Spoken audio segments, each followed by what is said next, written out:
I've never been the most cheerful of people. I know you're looking at me and thinking, surely not, Paul, you come across as a veritable ray of sunshine. You're probably picturing me skipping across a meadow, anointing the wounds of injured woodland creatures or feeding moonbeams to my pet unicorn. But you couldn't be further from the truth. I'm half English and half Scottish, so I'm a massive fight, masquerading as a human man. I hate it when the rugby's on. No matter who wins, I always end up beating myself up. My friends keep on complaining about how annoying I am. I explain to them, they have it easy. They can get away from me. I can't. No matter where I go, fuck me, there I am. I always manage to say the wrong thing at the wrong time. One of my ex-bosses once told me that he got rich from hard work. I asked him whose. Some days I only open my mouth so I can change feet. I've never been any good at relationships. I used to have multiple personality disorder, but all my other personalities left me. You know you're an objectionable person the day your own madness walks out on you. I can't be happy with a woman unless I can respect her. And I can't respect any woman with such bad taste that she's willing to go out with me. Paul, I love you. For God's sake, woman, get some kind of self-respect. You can do so much better. Sometimes I think I should date a woman who's studying psychiatry. I'll still be a terrible boyfriend, but by God, I'll be a great case study. Don't leave, baby. I could be your doctoral thesis. I've always found it really difficult to believe in myself. For most of my life, I've been racked with the constant fear that I might be mythical. This all started when I was a teenager. One of my friends at school had a black t-shirt with the slogan, "Real men wear black," on it. I remember looking down and I was wearing jeans that were blue. And I thought, well, if real men wear black and I'm wearing blue jeans, does that mean I'm imaginary? And it's not just t-shirts that cause existential dread that I find difficult. I find most people and situations more irritating than a sandpaper condom. For example, I can't stand people who like rocks. I was a fan of magma before it was cool. And I can't stand people staring at me either. It was the blight of my childhood. I was constantly watched. Those vicious staring eyes, those horrible chubby faces. Bloody hamsters. And gerbils can fuck off as well. Those are two of my little pet hates. One of my slightly bigger pet hates is people trying to sell me stuff. The more someone tries to sell me something, the less I want it. Can I help you with that? No. I can probably get you a discount on that. Please leave me alone. 50% off? Didn't I just ask you to leave me alone? You can have it for free. That's it. Fuck you. I don't want it now. What's the word?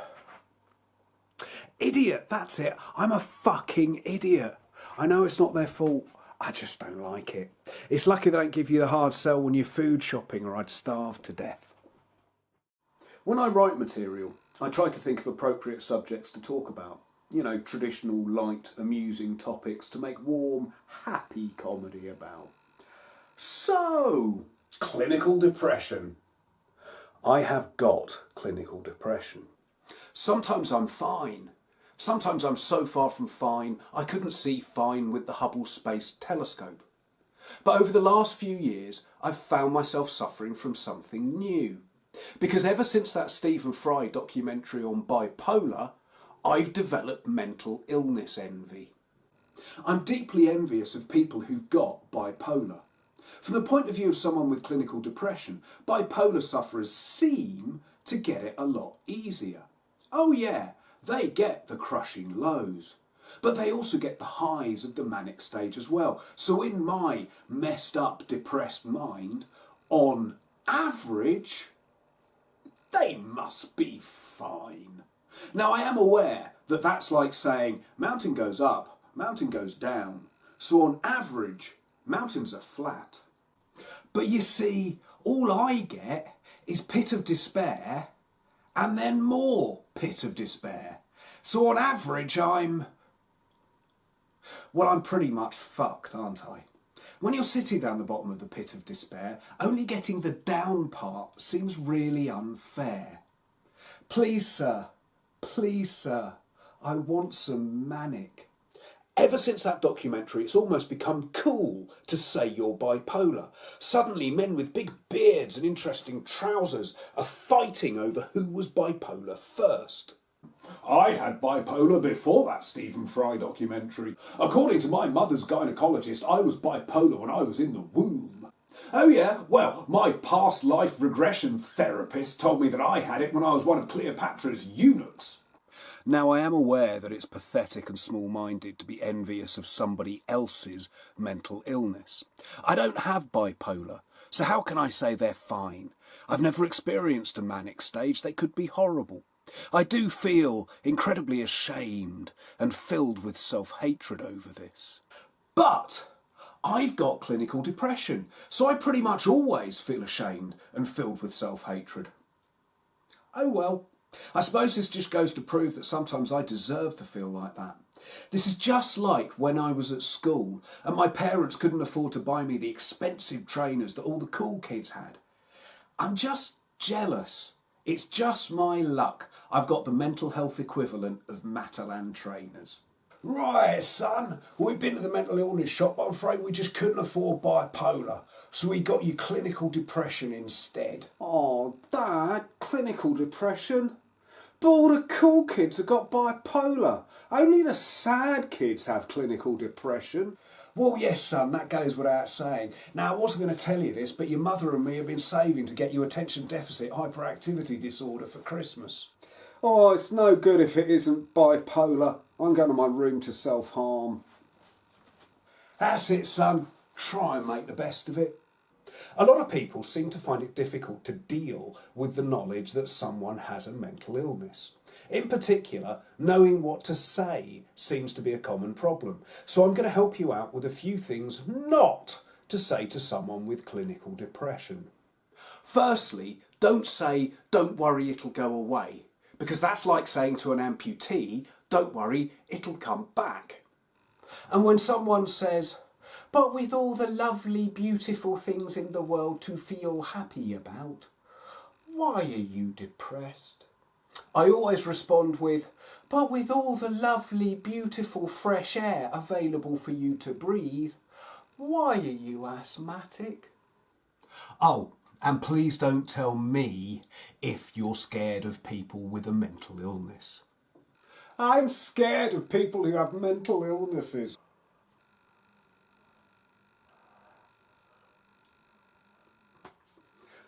I'm sorry, I'm scaring you?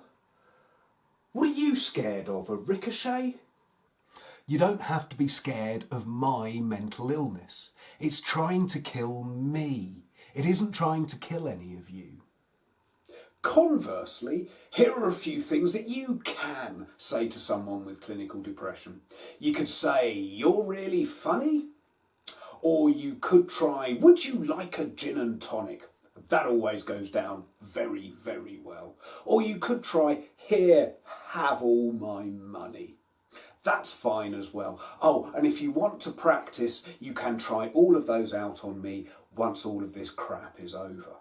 In dealing with my depression, I have tried to think of the positive effects it's had on my life.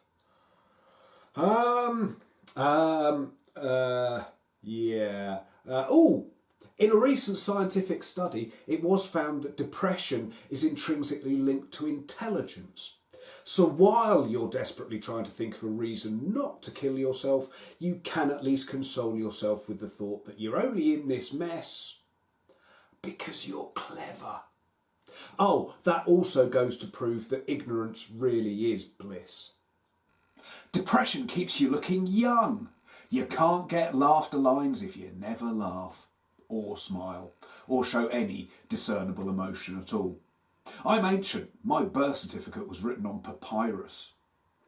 Another good thing is that I have a very blasé attitude to Armageddon. I've never been that enamoured with this world, so the end of the world, well, it's not the end of the world, is it? When you have depression, mushroom clouds have silver linings. I'm also very understanding when girlfriends have dumped me. Paul, I hate you. I wish you were dead. Aww, we've got so much in common. What else? What else? Well, I suppose clinical depression could be seen as psychologically kicking yourself in the back of the head. So that does at least mean that, psychologically speaking, obviously, I must be double jointed. That's just me clutching at straws. It's not all good, though. I don't want to paint too rosy a picture of clinical depression. It plays merry hell with my social life. I'm always having to cancel engagements, and explaining to my friends why I can't go out just doesn't seem to help. Unfortunately, I can't come to the pub tonight. I thought I was free, but it turns out I have to spend the evening being racked with guilt over something I did when I was 14. Sorry, I can't come camping this weekend. Unfortunately, my brain has decided that I have to spend this weekend planning my suicide. Well, I've done this 30 or 40,000 times before, but apparently I've got to do it again. I'd love to come over for dinner. Unfortunately, my anxiety levels have gone through the roof, so instead I'm going to spend my entire evening standing in front of my front door, unable to open the door and leave my flat. I get such strange looks when I decline dinner invitations. If I had to get something clinical, I can think of better things than depression. Clinical apathy, now that might work. Hello? Yeah, I'm not coming in today. Yeah, that's right, clinical apathy is really playing up. Yeah. Yeah, I'd love to come to work, but I medically can't be fucked. Sometimes, when I look at the state the world's in and see all the evil, hatred and pain, I think I'm not depressed. Am I reacting correctly to how the world actually is? Maybe the problem is that you're all clinically optimistic. And now I think I should get off the subject of depression before I get sectioned. I must say, this jacket you've given me's lovely. The huge buckles are great, but the sleeves are awfully long. I write for an online music blog. Recently, I wrote an article about how certain influences from the extreme right have infected a few quite small areas of heavy metal. In particular, I was bothered by what's known as National Socialist Black Metal, or NSBM. And yes, that's National Socialist as in Nazi black metal. So, I wrote this article about NSBM and a new wave of anti-fascist black metal bands that are calling out Nazi bands and making it much more difficult for them to release albums or play live. I went out of my way to be offensive and rude about Nazis. I figured that when you're dealing with Nazism, journalistic integrity and balance can fuck off. So I described one group of white supremacists as American Nazis that are obsessed with inbreeding. I pointed out how sensitive to criticism the extreme right were by calling them easily triggered Nazi snowflakes. Nothing triggers a Nazi more than calling them easily triggered. The extreme right don't really get irony. They think it means a little bit like iron. I ended the article by asking them to bugger off out of my subculture and stop embarrassing the rest of us who aren't brain-dead racist arseholes. It felt great to vent a little spleen about something that I've always felt strongly about. I felt very proud of what I'd written when I submitted it to the editor of the blog. However, as I waited for the article to be published, I started to get quite nervous. As I mentioned in the article, Nazis can be just a little bit sensitive to criticism.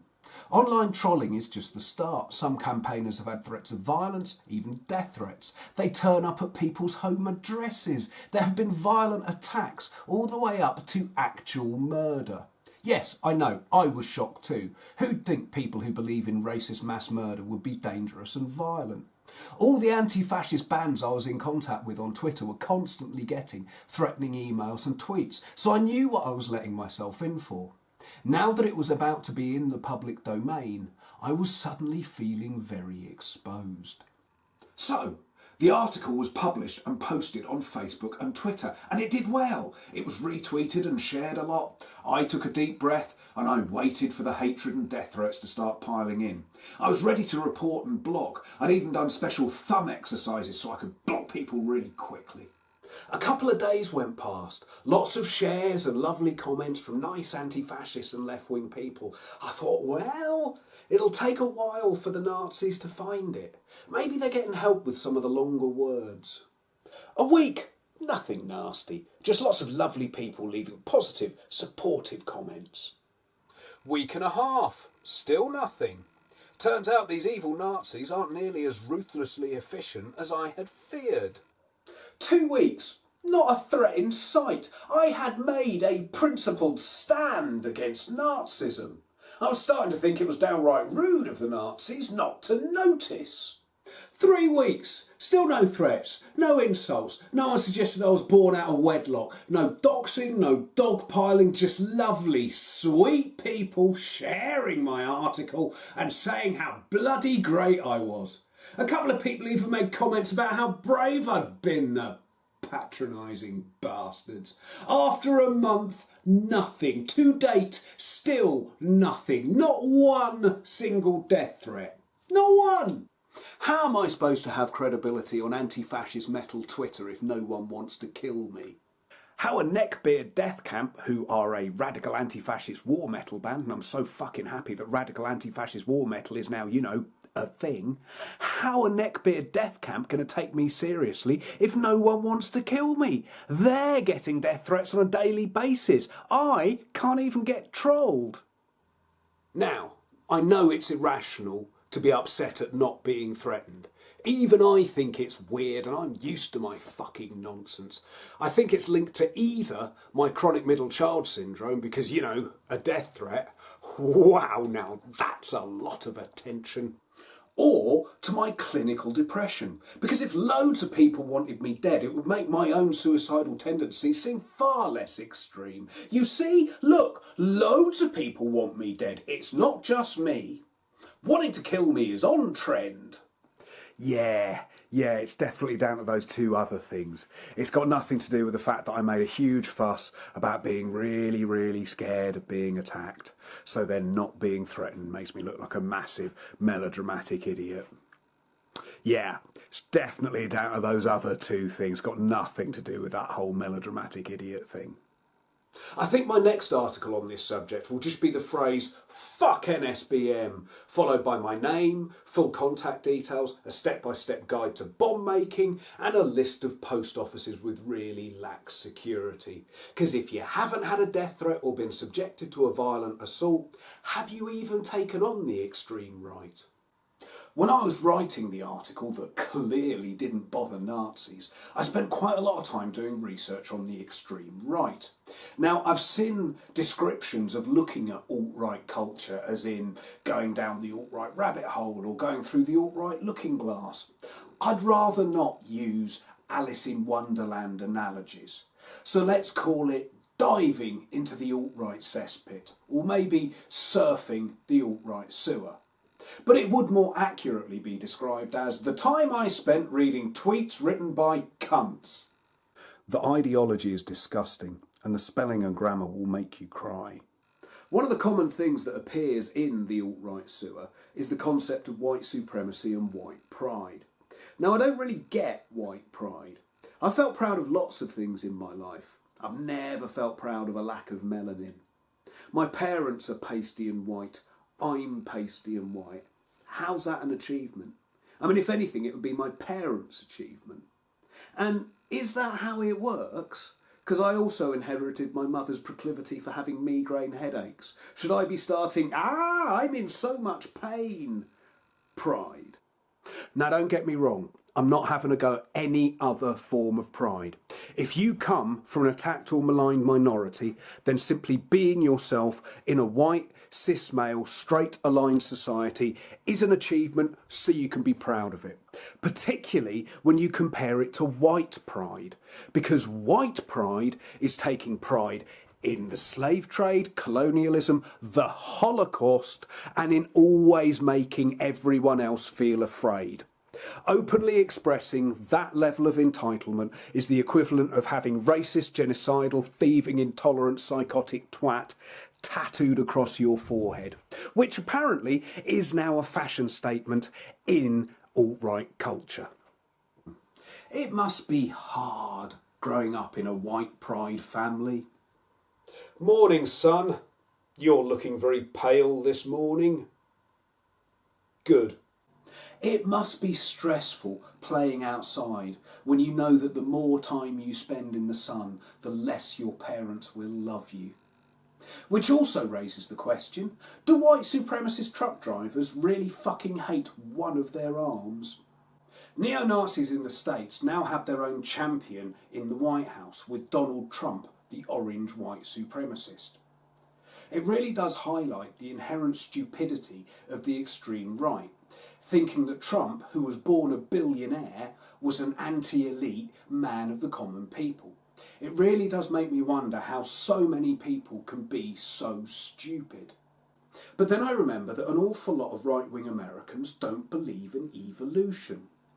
Do you think that evolution has heard about this, has taken the hump and has decided not to believe in right-wing Americans? Nah, you guys, you can go backwards.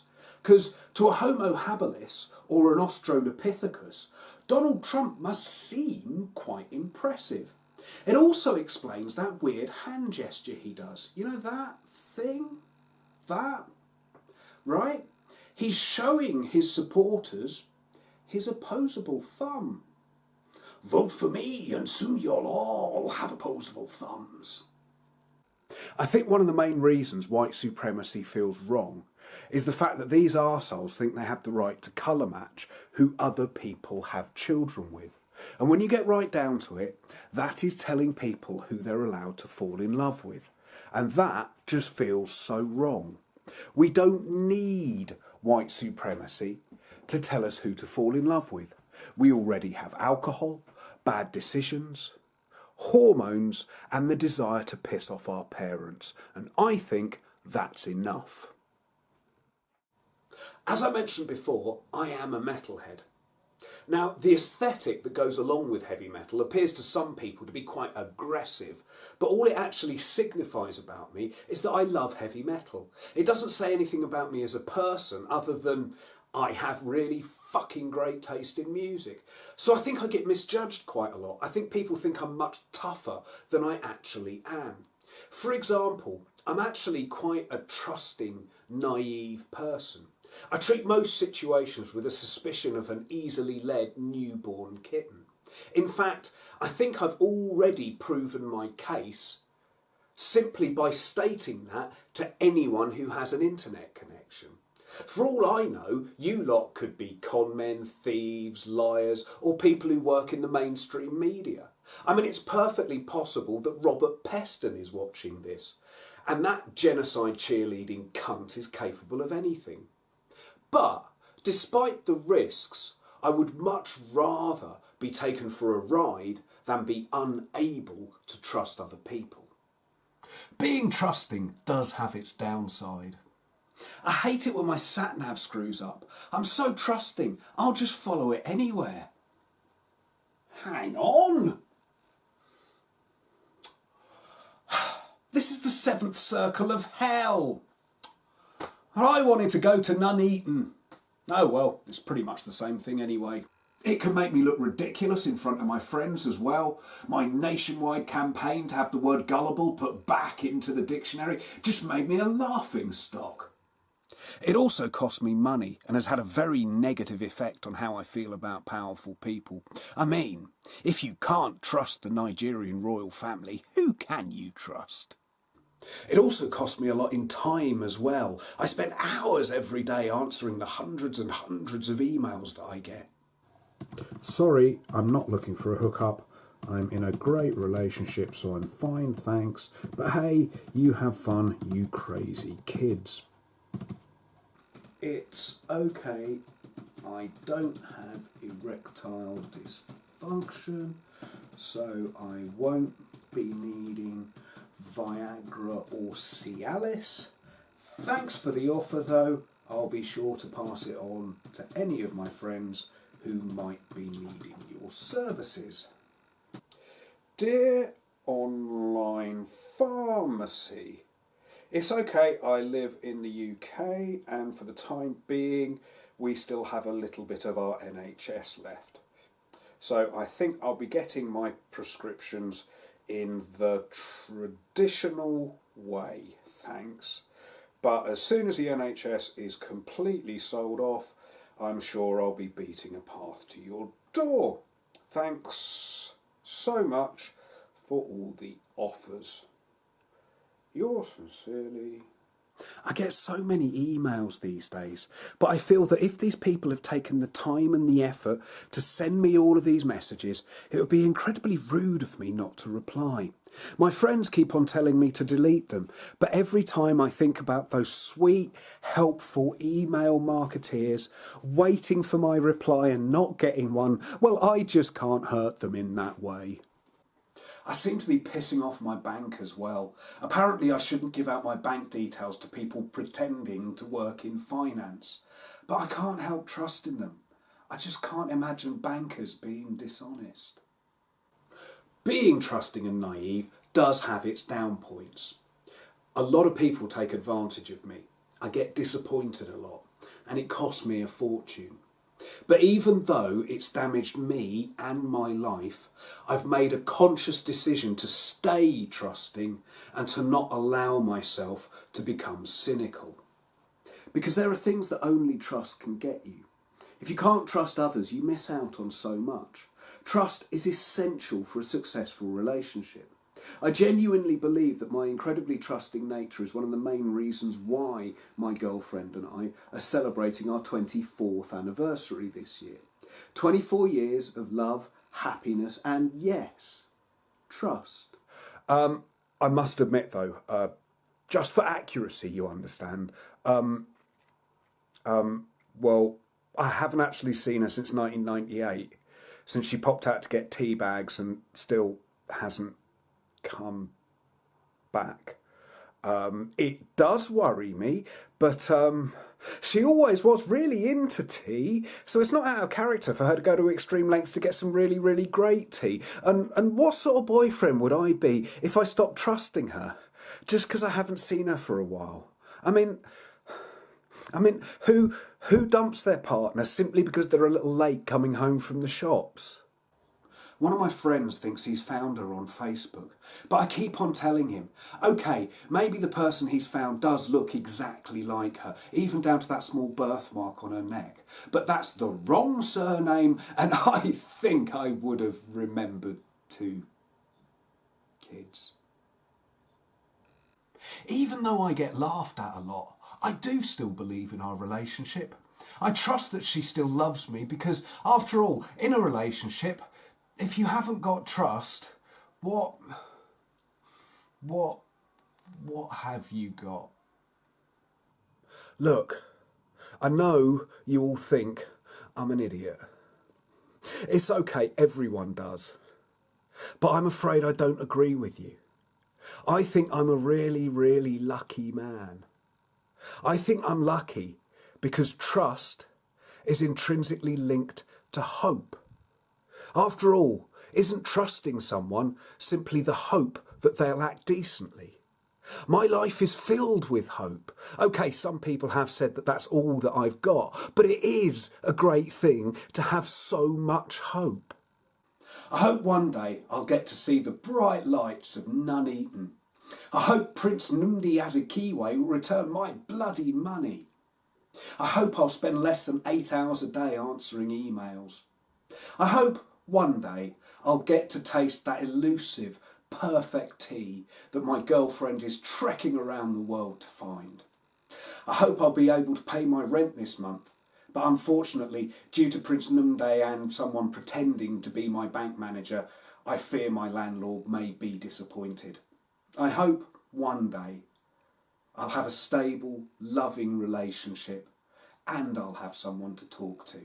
That'd be lovely. I am totally surrounded by hope. I am the very personification of hope. And I hope I inspire hope in those around me. I'm sure there's a few people watching this who hope I'll cheer the fuck up and we'll just do some fucking dick jokes. My mother hopes I'll get my hair cut and will stop cutting the arms off my t-shirts. Yeah, I think I'm going to disappoint her, as usual. And I think all decent, ethical human beings hope that Robert Peston dies a slow, painful death. And hopefully he'll start dying a slow, painful death quite soon. I'm not actually the cool, confident, well-adjusted person that you thought was standing before you at the beginning of this film. I am the ultimate case of not judging a book by its cover.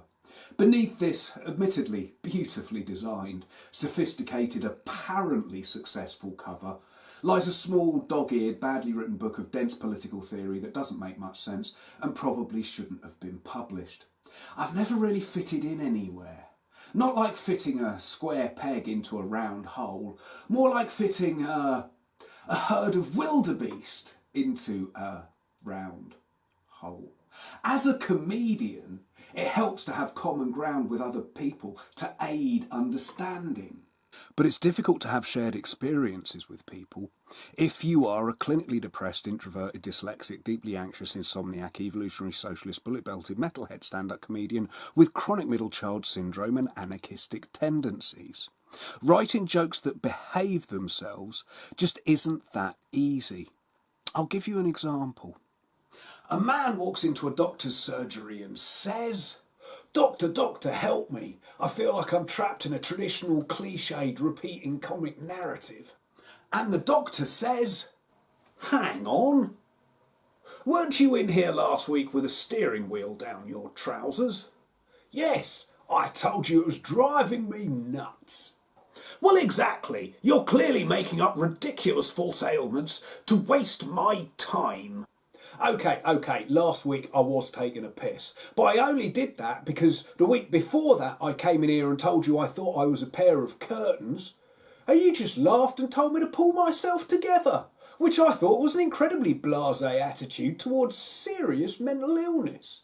Well, I think you'll find that in these times of fake austerity, the Department of Health has found that the point and laugh method of treating mental illness is much more cost effective. Oh really? Oh bloody really? Is it? Well, a month before that I came in here and I told you I had broken bones in 2 different places. You just told me not to go back to either of those places. Look, there's clearly something going on. What are you up to? Oh, all right, I admit it. I have been trying to stop you coming here. Why on earth would you do that? I want to stop you coming here because, well, look, I just think you're much, much funnier when you walk into pubs. I want a second opinion. So, the doctor goes off to get one of his colleagues from the practice. Once they return, the new doctor looks the patient up and down and says, No, I don't agree. I think he's funniest when he and a specific number of people with very similar traits as him attempt to change a light bulb. You see, it starts out perfectly normal, but then it wanders off on its own and goes somewhere really weird. When I get an idea, there's usually a really obvious way to develop it, a path that runs straight and true in front of me. But then my unconscious goes, so it's this way then. Now that wouldn't be a problem if it wasn't for the fact that my conscious mind then goes, oh, fuck it, come on then. So, I think I just have to stop worrying and accept the weird. So, it's taken me a while, but I am finally proud that I'm a really, really weird, clinically depressed, introverted, dyslexic, deeply anxious, insomniac, revolutionary socialist, bullet-belted, metalhead stand-up comedian with chronic middle child syndrome and anarchistic tendencies. Which is a mouthful. But then, so's a Jaffa cake. So it can't be all bad now, can it? Recently, I've noticed that I've been talking to myself a lot. It keeps on happening and I'm starting to get quite worried about it. I was talking to myself the other day and we both agreed it was getting out of hand. Although I occasionally use long words like defenestrate or brobdingnagian or I don't know, marmalade? Yeah, fuck it, marmalade, that's long enough. In many ways, that's really a type of camouflage. I'm actually very, very ignorant. And I don't understand why people have got a problem with illegal downloading. What's wrong with filling pillows with feathers? And I don't understand peer pressure. Why are people letting Victorian seaside architecture tell them what to do? And I really don't understand businessmen who go on and on and on about networking when you never see them working on a fishing boat. As you can see, I am pretty stupid and ignorant, but I am at least trying to do something about educating myself. I read a lot. Recently, I've been reading a lot of philosophy. Now, I don't understand all of it, and I definitely don't agree with all of it. In my opinion, Nietzsche was more full of shit than a Portaloo after a 3-day curry and real ale festival. Oh, and God save us from the ontological argument. But, having said that, I do believe that we can all learn from philosophers and great thinkers. For example, irritating ex-DJ Noel Edmonds got in trouble recently because he tweeted that he thought Britain was full. This was after getting stuck in a traffic jam during rush hour. Now, I think that Noel the beardy bigot could learn from the Indian political and religious leader Mohandas K. Gandhi. Now, Gandhi said that we should be the change that we want to see in the world. So, Noel, if you think the country's full, be the change that you want to see in the world and fuck off. If you think there's no more room, do the decent thing and make room. Can I just point out that I don't think the country's full? I've been to Mid Wales, I've been to Cornwall. This country clearly isn't full. Look, there's room for someone here. The philosopher Schopenhauer developed a system based on renunciation and ascetic practice. Schopenhauer believed that the only way to control the human will was by giving up all pleasures and reducing life to the barest minimal essentials. Schopenhauer was not the life and soul of the party. Not even a really, really small party. Schopenhauer would have considered an amoeba's birthday party to be recklessly extravagant. If a person who was prone to taking things to ridiculous extremes became convinced of Schopenhauer's system, there is a danger that they could take renunciation so far that they actually starved themselves to death. So, I've sent copies of all of Schopenhauer's books to Donald Trump, but as he's still here, clearly the tubby child-abusing fascist hasn't read them. Unfortunately, philosophy isn't a particularly effective method of assassination. Sorry. Apparently he's still working his way through C-Spot Run. Descartes' great achievement, cognito ergo sum, I think therefore I am, has been an important pillar of philosophy for nearly 400 years. Descartes discounted sense data and instead used the human intellect as a proof of human existence. The fact that there's an intellect to ask the question, do I exist, proves the existence of the mind that's making the inquiry. Sadly, however, this can now be seen as being false, as it has been proven that the cast of Made in Chelsea definitely do exist.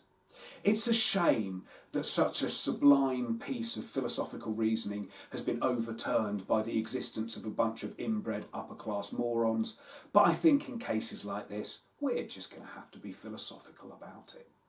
I've always been interested in the big, important questions about life.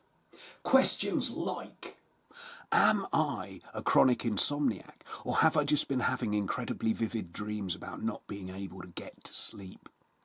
Or, is the gallbladder the part of the human body that stores cheekiness? Or, if an infinite number of American rednecks drive down an infinite number of back roads and fire an infinite number of shotguns and an infinite number of road signs, will they eventually write the entire works of Shakespeare in Braille? I think my interest in big, important questions is because I come from a very, very religious family. My parents made sure I had a very strict Christian upbringing, which, as you can probably tell, definitely had an effect. I tried to believe, but belief is one of those things that you can't really force. So, I don't believe Jesus walked on water. I am willing to concede, however, that due to its nature as a non-Newtonian fluid, Jesus could have walked on custard. I think I'd have been more likely to believe in God if one of Jesus' miracles had been to turn the entire Lake of Galilee into custard. I would definitely have been more comfortable with pudding-based miracles. And for his next miracle, Jesus did turn Mount Sinai into apple crumble. And the people did feast on apple crumble and custard, crying, nom nom nom, O Lord. Now that's a God I could believe in, a warm, surreal, funny God. And that's one of my main problems with the Bible. There are no jokes. There's nowhere in the Bible where it says, "And Jesus did say unto his disciples, Verily, my brothers, an Israelite, a Canaanite, and a Samaritan walk into a bar." And if you look at the Old Testament, you'll notice in the part where God speaks to Moses from the burning bush, he did not open with the words knock knock. So I ended up as the only atheist in a family of devout Christians. You'll notice I have leaned in to the black sheep of the family thing quite a bit. So, I'm not a fan of Christianity, but everyone that I really love is. So I've never got into that aggressive new atheist thing, because when they say evil Christian, I hear evil mum and dad. And although they were a little stingy when it came to pocket money when I was a kid, evil is going much, much too far. Also, if you believe that religion is a con that lies and deceives people, then surely religious people are the victims of religion. So isn't having a go at them victim blaming? Which is ironic, because victim blaming is the kind of thing that aggressive atheists attack religion for. It was quite weird being brought up by very religious parents. My mother has a degree in theology, which as an atheist I've always seen as having a degree in imaginary friends. For my entire life, my mother has been reading the Bible. I don't mean that she's a slow reader. I mean that she reads all the way to that wacky apocalyptic ending, and then she just goes back to the beginning and starts reading it all over again. So she knows it off by heart, and she only argues using Bible verses. Imagine being 8 and trying to work out which Bible verse I can use to convince mum and dad to buy me a new Star Wars figure. I had to become an expert in comparative religion to get the Millennium Falcon. If only I'd been old enough to go to Bible college, I could have got an AT-AT. So, although I don't believe in religion, I've ended up becoming very interested in belief, and not just religious belief, because we put just as much importance in other beliefs as well, whilst at the same time not requiring evidence, intelligence, corroboration or good sense. By placing the words "I believe" before something really contentious, you can make it immune from criticism. Recently, one of the biggest land masses on Earth has gone up in flames, and yet those in power still aren't convinced that global warming is real. It takes an awful lot of belief to believe that the world is not getting warmer when weather reports for the last 3 months have been, "Fucking hell, everything's on fire!" Belief is so powerful, it can allow you to continue to believe in huge open-cast coal mines when the continent where you live is a massive inferno. This also shows another important aspect of belief, that the ownership of belief is significant. Some people's belief is important, some people's isn't. This can be seen in capitalism. If you're a stock market trader, your belief or confidence in a stock could cause the value of a company to skyrocket. But if I go up to a bar and order a round of drinks and a packet of prawn cocktail crisps and attempt to pay for it all with a 20p piece because I have an awful lot of confidence in this coin, the barman will tell me to piss off because my belief isn't worth much. For some reason, in late-stage capitalism, there seems to be a direct correlation between the importance of a person's belief and their wealth. So, belief is powerful and complex. Now, a religion tends to be made up of disparate parts. So, love and misogyny, peace and homophobia, compassion and slavery. Now, I genuinely believe that people are joining religions because of the positive aspect of that religion. I don't believe people are joining religions because they long to hate like people hated in antiquity. And I realised that some people's belief in peace and love has led them to hate lots of people that weren't accepted by ancient societies. The way or system has taken the positive and negative and mixed them together and given them the same value. So maybe it's following the way that's the problem. Maybe we shouldn't be so keen to join the club. Instead of looking for a system to follow, instead we should be looking for good ideas and only take these good ideas from religion. Whenever I mention this to religious people, I get told that humans cannot possibly understand God's great ineffable plan. If humans could understand it, then it wouldn't be divine. It's as if the peace and love doesn't work without the special secret ingredient of massive intolerance. It's as if a spoonful of hatred helps the divine enlightenment go down. But divine prejudice is still prejudice. It just wears a cassock and smells faintly of incense. I get the feeling that the religious are condoning obvious evil because they don't want to feel like they're breaking the rules, as if they're scared that they aren't religioning properly. Religious people refer to just taking the bits that you like as cherry picking, to which I say, yes, because that's good foraging. Cherry picking is sensible. You take the bits that are good and you leave the inedible bits behind. One thing this does prove, though, is that religious people would have made terrible hunter-gatherers. Dad, why's the cave full of trees? Your mother's been fruit picking again. One example of a good idea that's worth keeping is the doctrine of redemption that's at the heart of New Testament Christianity. The idea that if you've done wrong, you can redeem yourself through your actions is a very positive idea that's got nothing to do with sexism, homophobia, mass murder, slavery, or any of the other really horrible things that are in the Bible. So it's worth keeping just for its rarity value. I realise I'm being very, very mean to Christianity. It's because I was raised a Christian, so I know it the best.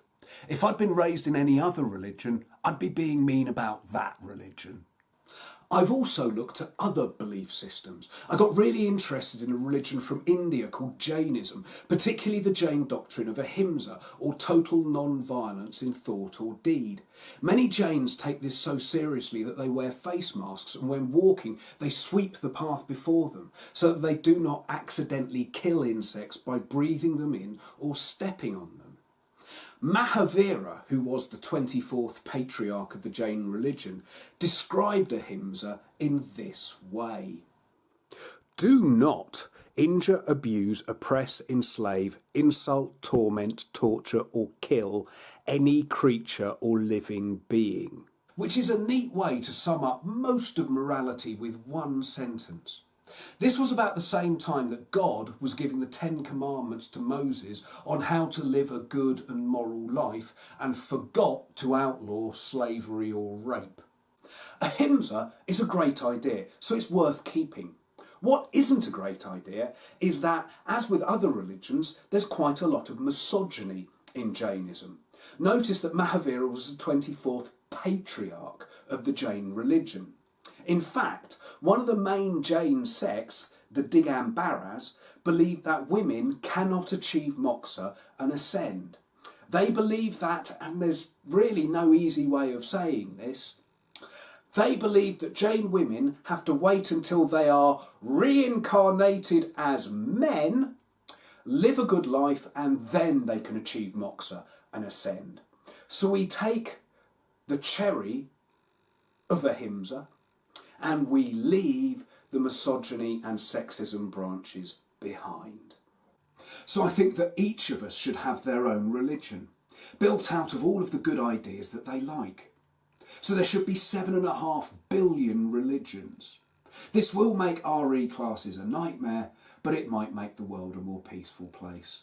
And on that surprisingly positive note for me, I'm going to end. Before I go, I just wanted to say that in this film I've spoken about some fairly contentious subjects. I've talked about mental health, heavy metal, unpleasant right-wing politics, trust, hope, philosophy, religion and belief. So I just wanted to say that if I have offended, irritated or upset anyone watching this, and you'd like to come and have a go at me, you'd like to threaten my safety, or you'd like to go the whole hog and threaten to kill me, well, then, that would be lovely. I'd really appreciate it. Thank you so much for watching. Goodbye.